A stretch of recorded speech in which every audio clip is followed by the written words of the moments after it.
All right, so let's jump into tech and AI earnings this week and how this may play into blockchain and some of the key projects that could be in a very good position. It's going to be an interesting one for you guys. Make sure and stay tuned. I think you're going to like it. My name is Paul Barrow. Welcome back into Tech Path. Before we get started, let's thank our sponsor today. This is Bitcoin 2023. If you're not part of this event here in Miami, hey, listen, this is kind of the happening spot. If you are a Bitcoiner, or even if you're just interested in learning more about Bitcoin, check this event out. It is one of the longest running events out there, 150 plus speakers, over 15,000 attendees, 2,000 companies, and 250 sponsors, all going to be here in Miami. It's May 18th through the 20th, so pretty easy. I will be there. And again, we may end up doing something, so make sure and use our little coupon code down below. It's going to give you a pretty significant amount off your ticket. You're going to get 10% off, so please use that and use the code, and hopefully we'll get a chance to see you in person. All right, so let's get into it today, and I want to talk about a few things that are happening in the tech space. Part of this is around the AI. I think, at the same time, when you look at what's happening in blockchain versus what's going on with AI, there's a lot of unison starting to really play out. And what I mean by that is companies that are working in both spaces and how this might maybe have an effect on blockchain going forward. This was Yahoo Finance. Market Mind, basically everybody aboard the tech hype train as earnings start to rumble. Meta, Amazon, Google, Microsoft, Intel all report this week. Some security analysts now are saying there could be upside surprises from major tech players. Most people think the major narrative on tech earnings will be the AI arms race, which is kind of the big one. The tech world has a new obsession with AI, and I would agree. I think when you look at what's just been happening here recently around not only on Twitter, but also within the aspect of Google and, of course, even the scenarios playing into it. There's a few points here that I wanted to make. We're kind of in the massive hype cycle right in the middle. Very similar to kind of Web3 about in 2021. I feel like it has a lot of similarities. No one really knows what this is going to mean or do. So that in itself, I think, is going to cause some interesting rollouts of innovation, meaning there could be some companies that break out of this with some pretty cool stuff. We need to remember that AI is just software. That's another aspect, I think, that will start to play into how use cases can be implemented. More importantly, how this becomes a business model. Because right now, if you look at it, ChatGPT, I mean, the business model is not necessarily there. Is everybody going to pay $20 a month for access to that? And most likely it's going to go up. Here's Meta, reportedly cancels all its Metaverse plans. And I look at this one statement right there. They say this is untrue. Meta has not stopped its plans towards the Metaverse vision. There's a report out there saying that many projects and teams within Reality Labs will be dissolved, but surprisingly, the gaming teams will actually be allowed to hire some roles. So the key here, of course, Reality Labs being Meta, is that their plan and their growth plans for the Quest is pretty significant, I think, in going forward with gaming. The question will be is, I know they've laid off the NFT project, but at some point you're going to have enough demand, I think, from players globally to start collecting digital assets in these games and being able to have some transportability. So I don't know if they might not revisit that whole approach. Apple, of course, is jumping into the VR mix, and their headset is reportedly going to run hundreds of thousands of iPad apps. So is this just going to be glasses that are an iPad? Like an iPad interface? I don't know. This will be something that will be interesting to watch.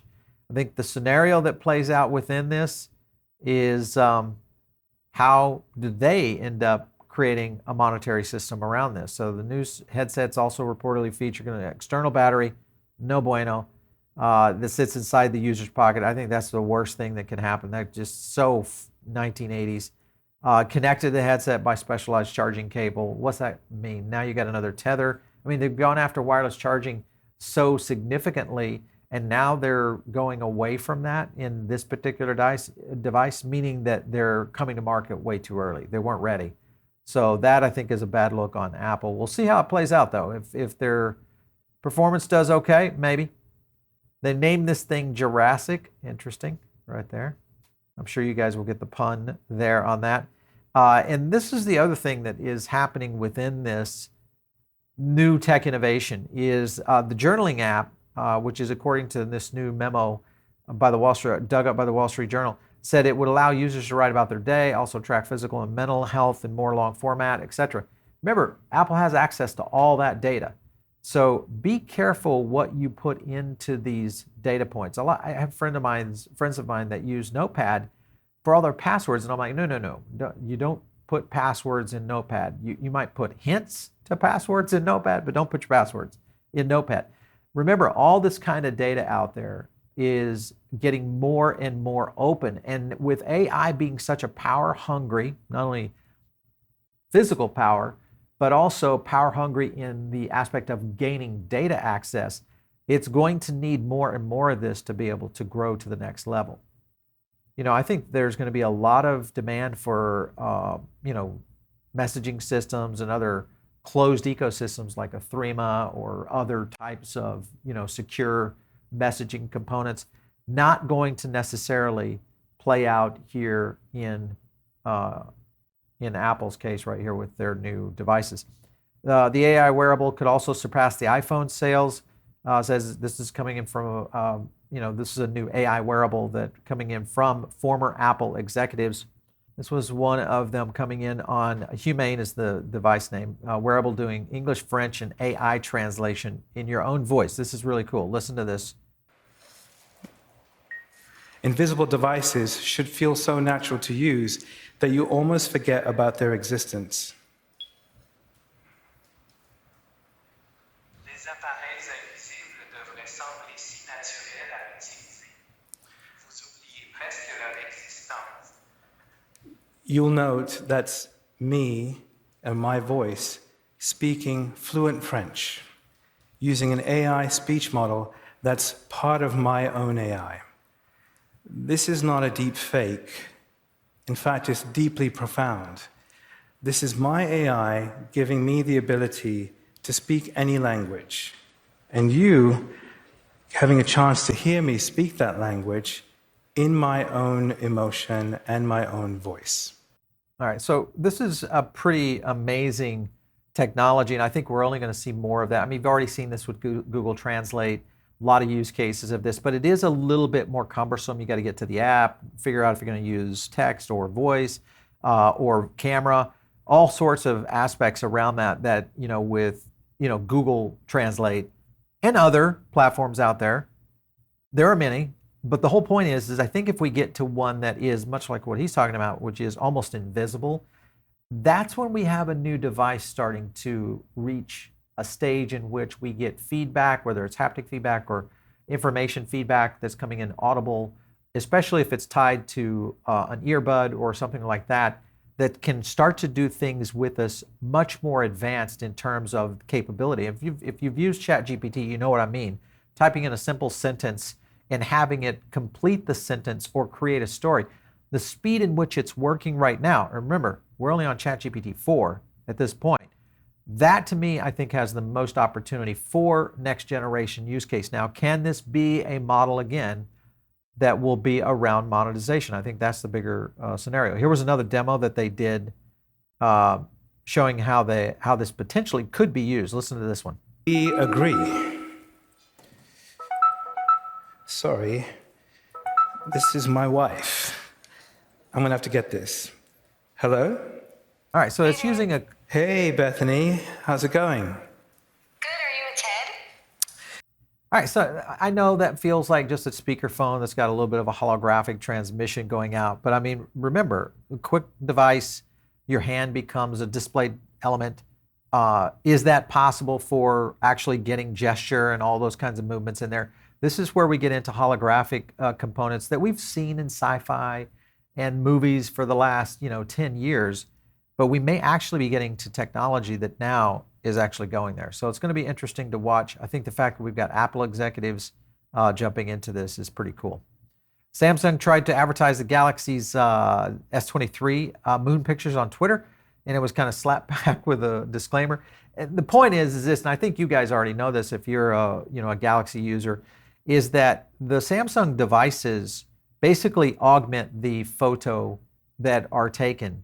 And in many cases, your photos actually make you look better as well as your environment, like what they were showing here. So kind of an image of this. This was a moon. And then what you got was this right there. And this is, I think there's going to be pushback from people not getting real images. What we might be seeing is what AI wants us to see. And this may also be a scenario that plays out within other aspects in other social media apps. We already know this happens in social media a lot in the form of TikTok, where you take a picture of yourself and it actually does smoothing. Even in some of the meeting apps now, I'm finding that where it automatically tries to smooth and do things like that. It's only going to get more advanced in this. So the question is, would you like that? According to recent surveys on this, Snapchat sees a spike in one-star reviews as users pan the basically the My AI feature, meaning this is so bad. So will people be able to jump into this? I think the question will be, is society ready for AI invading into machines, machine learning, technical capabilities of what devices that are almost mimicking human response? Will they be able to accept that as an everyday use case? Many people thought that that would never happen with the touchscreen device, so I feel like it's probably going to occur. This is the typical pushback that you get in the early stages of something. Let me kind of take you back to 2007. 2007, the winner of mobile devices was BlackBerry and the Palm Pilot, the Treos. Those devices that were coming out had been around for a decade or so, pretty much owned the world, but it was all manual, QWERTY keyboard type thing. Steve drops a bomb in the mobile device business with the iPhone, and it changed everything. Everybody complained about the touchscreen, the problems with it. And now today, it has reformatted how we compute in a mobile environment. So I think maybe this also plays out going forward. Google moves AI chip engineering team to the Google Cloud. This is big news because of this. When you look at the capability of what's going to be needed in the AI environment in terms of power consumption, the amount of render capability, compute, power, all of that is going to start pointing toward projects that will start to align with things that are happening, maybe even here in crypto. Analysts, Microsoft could also win the AI war. This is another one. You've got Microsoft, Google, playing a pretty hefty role right now with both Bard and OpenAI, moving quickly into this space. I get it. It is the next evolution of search, most likely an assistant of some sort that will play out in this. And I think the key here is going to be a lot of things. You've got Microsoft, of course, winning or will win, supposedly. We'll see. Their Activision Blizzard deal will happen this week. If that happens, then you've got more power with what Microsoft's capability of integration of AI is into gaming, and of course into everyday life. All that's going to start playing into big points. Now, Amazon, everybody kind of wonders whether or not Amazon is even in the game. They actually have an AI tool that is their Amazon Chat GPT. It's called Amazon Bedrock. And this essentially is the capacity of what they can do there: text gen, chatbot search, personalization, some image generation, and text summarization. A little bit behind here right now, but it doesn't mean that Amazon can't play catch up. Most likely, this is one of the richest companies out there in terms of cash and also access to possibly developers globally. That's another aspect, but I feel like Google and Microsoft are most likely going to be the real players in this race. Amazon's NFT marketplace also is reportedly launching on April 24th, so there might be some timing here on their NFT launch, along with their actual earnings coming back, which is on the 27th. So I know the day being the 24th, but likelihood is we could see them push it a couple of days just to be able to get that push on earnings. Maybe that means that earnings aren't doing so well if they need a little bit of PR move there. We'll see. Amazon earnings date right there, 27th. Likely, love to get your feedback. If you're investing in any kind of tech right now, are you considering how this tech might play with blockchain? And are there some projects out there that you think may flow into this? And we'll talk about some of those in a moment. Another one that I think everybody's been watching has been NVIDIA. Obviously, their new text to video. This AI shows basically an insane rate of progress. I would agree with that. This is pretty cool, that image right there. But if you go down here further into the article, I'm going to go down to one of these videos right here and play this one for you guys right here. Let me cycle that. But this is all AI generated. All AI generated right now. Here's another one right here. This is a nice little tortoise. AI generated. And this is basically just by lines of text saying, this is what I want to see. This technology, if it advances and we don't end up with some sort of massive need for consumption of power, because this is the other scenario, AI compute power, maybe 10x that of Bitcoin in a matter of months. Very possible that we could see something that could replace the entirety of humanity in terms of demand if AI was truly trying to solve bigger problems. I want you to think about bigger problems, and what I'm talking about is off-world problems, planetary space travel, scenarios around, curing things like cancer.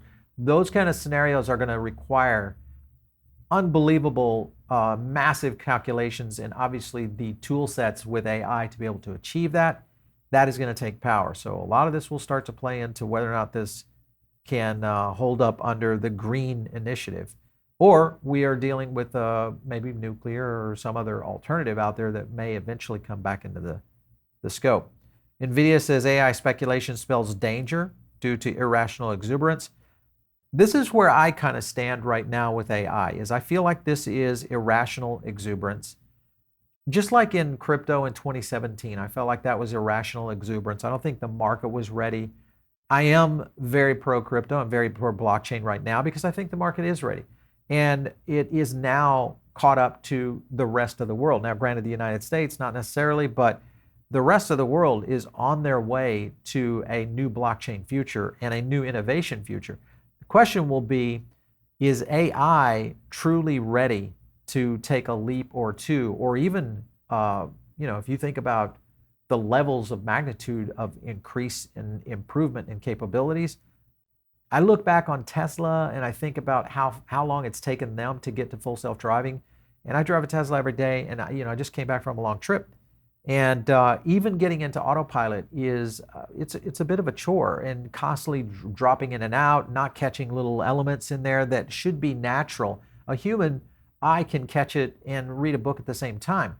This to me is got to be achieved, and I think that's where AI potentially could be going. Here, of course, is NVIDIA.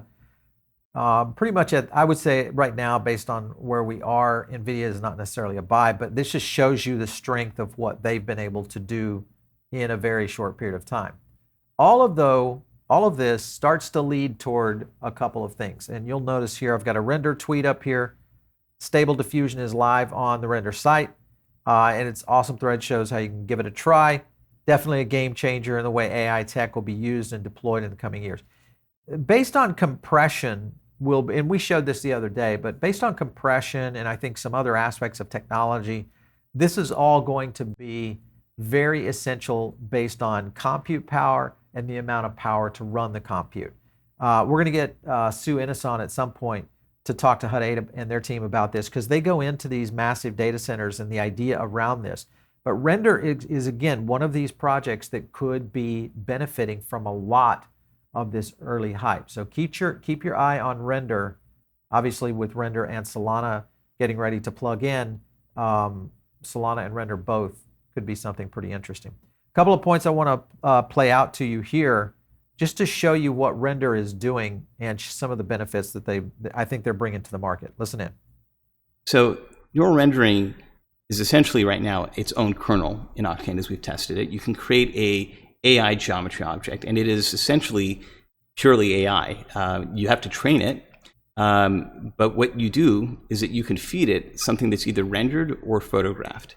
And in the case of something that's rendered, we have an automated system that just runs a render job. It can run it on the render network, or decentralized blockchain system, and it'll give you back an AI object. So this is the training part. It basically then gives you an output that is a neural object. This is not a volume, this is not a mesh, it is something totally different, and it renders with all the properties that a real 3D object would, except it is an AI system. And what's great about this is that you can do AI filters. You can generate things that are purely neural network based and mix that with hardware ray tracing with anything. All right, so what you see there is some pretty advanced moves by Render in a short period of time. They've done, I think, a gargantuan amount of heavy lifting. It's only the beginning.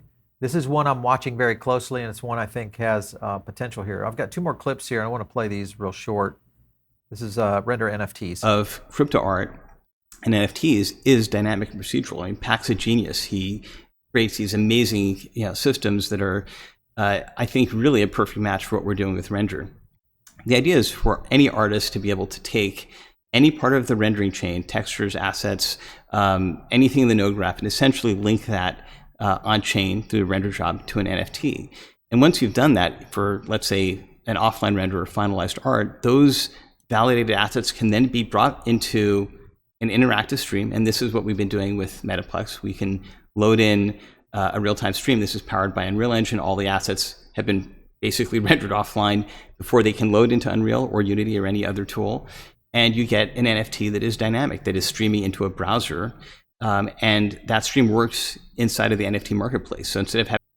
Perfect. So that to me is, again, more advancement around NFT usage. Now, granted, this will be mostly in the gaming aspect, but there could also be a lot of other use cases that'll play into this in real world. Could be real estate, medical, many other areas that we could see render capabilities of going into this level, especially if it starts to advance on detail. So a lot in the right spot. Last clip here. Let me play this one. That technology is not hundreds of years off. It's being developed by a partner of ours called Lightfield Lab. We've been partnered with them for many years now. And the technology they're doing is awesome. I mean, it's actually shipping this year, probably for location-based entertainment venues first, so concerts, but eventually it'll be in things like museums and displays in stores. But I think one of the great use cases for this will be tabletop holographic displays with touch and other input. We've been testing how these displays work locally with a projector and shutter glasses. I showed this in previous GTCs, but the displays themselves don't need any glasses. You can look at the holographic display from any angle. You have horizontal and vertical parallax. You can tile these displays together, so it's like the Samsung video wall. The larger the volume in and out of the surface that you want, the more tiles you add. Both width, height, and depth are extended every time you add another tile. It's pretty cool. And for the first time, so again, more display technology, but again, holographic use case scenarios will play big into advancing retail, so many different industries. And again, this is one of the companies and projects out there that I think is playing in the right direction for where this goes. And this gets back to innovation. And innovation to me in terms of blockchain, this is one of the things that we're going to continue to see. The other thing that we'll start to see is Arweave. You've heard me talk about Arweave quite a bit because of this data storage that's going to be required for that. Here was the last tweet. Final snapshot votes for RNP 002 and 003 are still open and will close Tuesday. That's tomorrow, 5 p.m. And then we'll get our decision. But at this point right now, you can kind of see the numbers right here. Approval is at 99.25%. So this is going to happen on Solana, which is probably going to pump Solana a little bit, as well as Render this week. We'll take a look at sentiment data and see how that flows out. Let's take a look at some charts here. This, of course, is Tesla after its little bit of fall off over this past couple of weeks, down to 160. Not great. Meta still on a climb right here. Again, gaming I think is going to be a big choice, but the big advantage that a lot of people have looked at in the fact that Meta has really climbed out of a hole was the fact that they did a massive layoff. They were able to do a lot more with less, and the fact that they basically pulled away from the metaverse, meaning we're not going to put a lot of money in this, and the board members liked it, so did the stockholders. So what did you get there on that nice gain from what was trading at around 89 bucks? So nice 137%. You don't see that much going on there. Question is, how long can Meta hold this going forward? NVIDIA, of course, we've already seen this skyrocketing move right here. Another one up trading around 270. Probably too late there. Question will be Apple, I think, is the big one.